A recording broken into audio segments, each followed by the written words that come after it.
Welcome back to Horror Vault. Today I am going to talk about the reality of the haunting in Southington, which became famous after the release of the movie The Haunting in Connecticut, released in the year 2009. There's a particular dread that comes with standing in a place where the barrier between our world and something else feels paper thin. I've spent over 2 decades weaving nightmares for readers, conjuring monsters from the darkest corners of human imagination. But sometimes the stories people live through contain terrors no fiction writer could improve upon. The Snedeker family's ordeal in Southington, Connecticut is one such tale.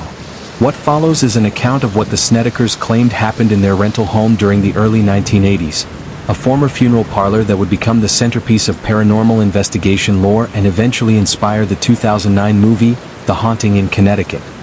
As with many cases involving Ed and Lorraine Warren, controversy surrounds these events. Some believe fervently in the supernatural explanation, others point to more mundane causes. I present both perspectives here, leaving you to decide where the truth lies. But I warn you, whether you approach this as believer or skeptic, the journey ahead is not for the faint of heart. The family's burden. In 1986, Alan and Carmen Snedeker were already carrying more than their fair share of life's hardships. Their oldest son, Philip, name changed to Matt in the film, was fighting Hodgkin's lymphoma, a cancer of the lymphatic system. The treatments required regular visits to the University of Connecticut Health Center in Farmington, a grueling 45-minute drive from their Torrington home.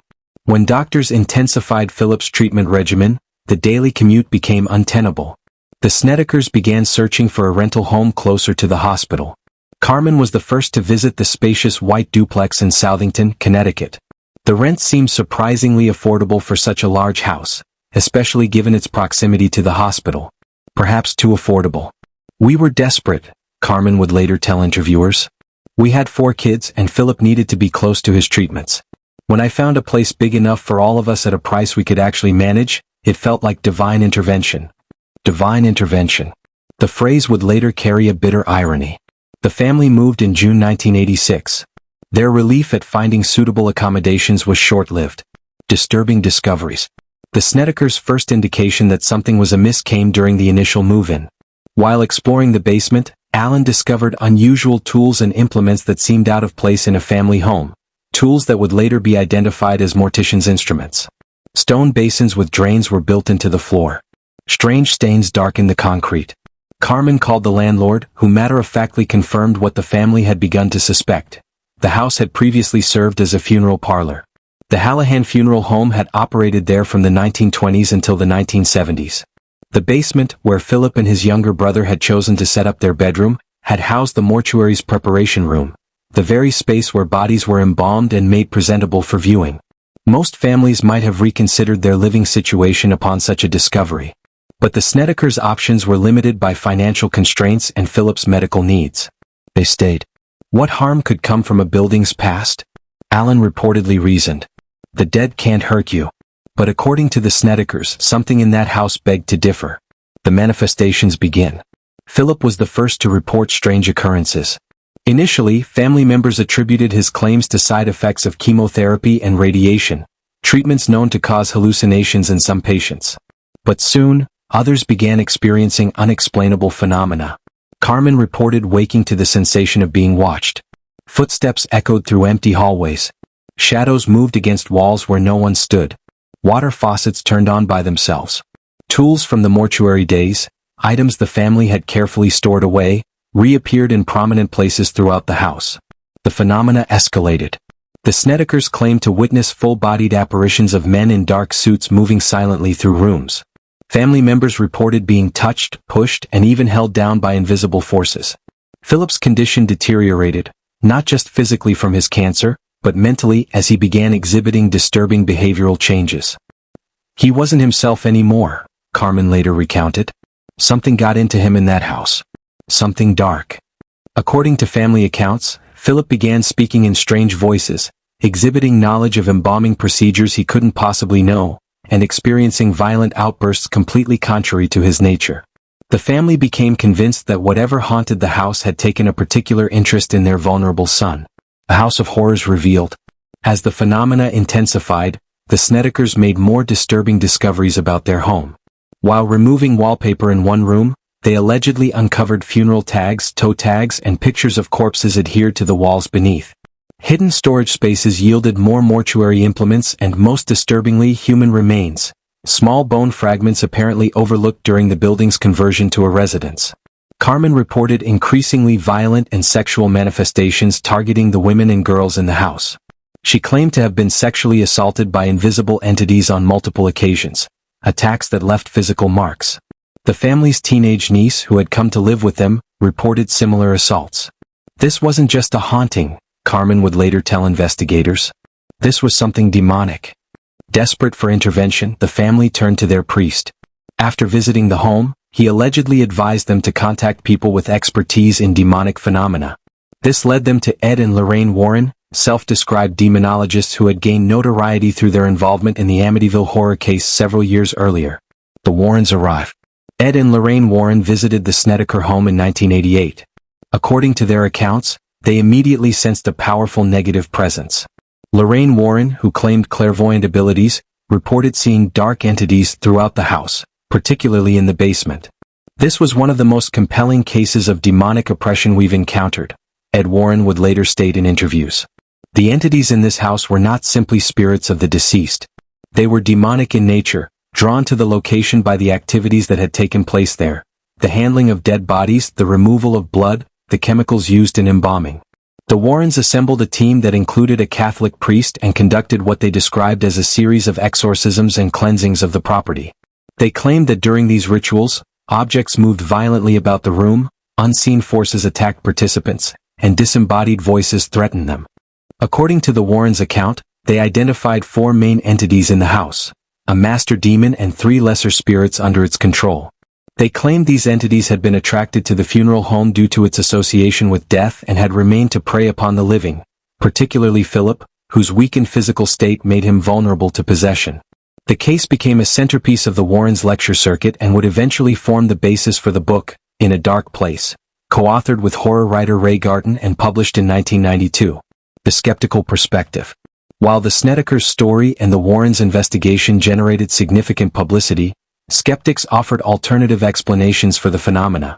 Some pointed to Philip's medical condition and the psychological strain on a family dealing with a child's potentially terminal illness. Others noted inconsistencies in the family's accounts over time.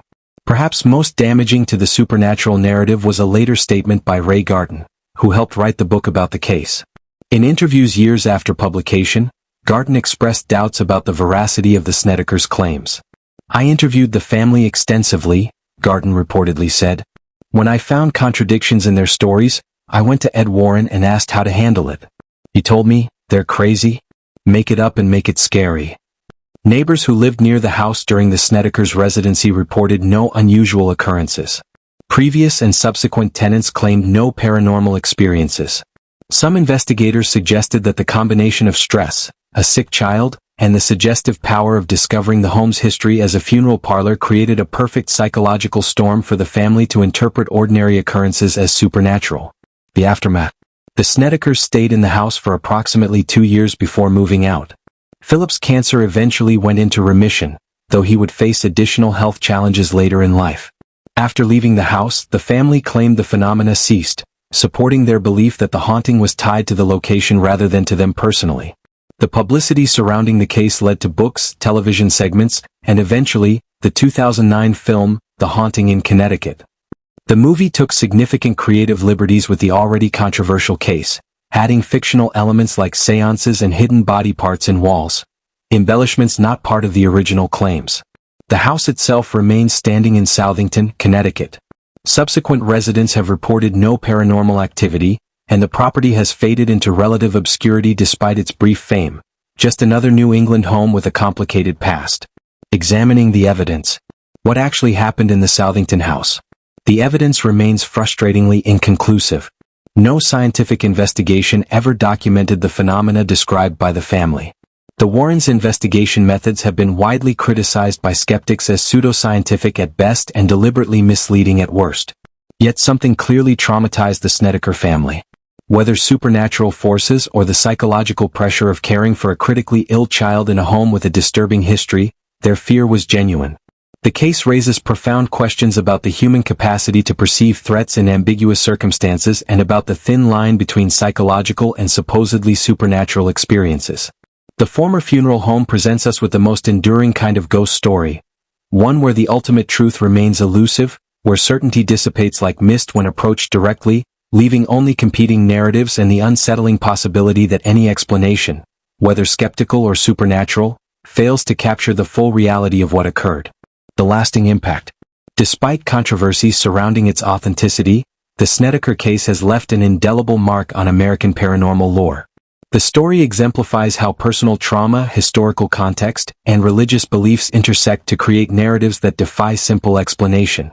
For believers in the supernatural, the case represents compelling evidence of demonic activity and the thin veil between our world and darker realms. For skeptics, it showcases how psychological distress and suggestibility can manifest as seemingly paranormal experiences. The 2009 film adaptation further cemented the story in popular culture, introducing a new generation to the alleged horrors of the Southington house. Though heavily fictionalized, the film captured the visceral fear at the heart of the Snedekers' claims: the violation of a family's sanctuary, the corruption of a child's innocence, and the perversion of spaces meant for healing and rest into sites of terror. My conclusion.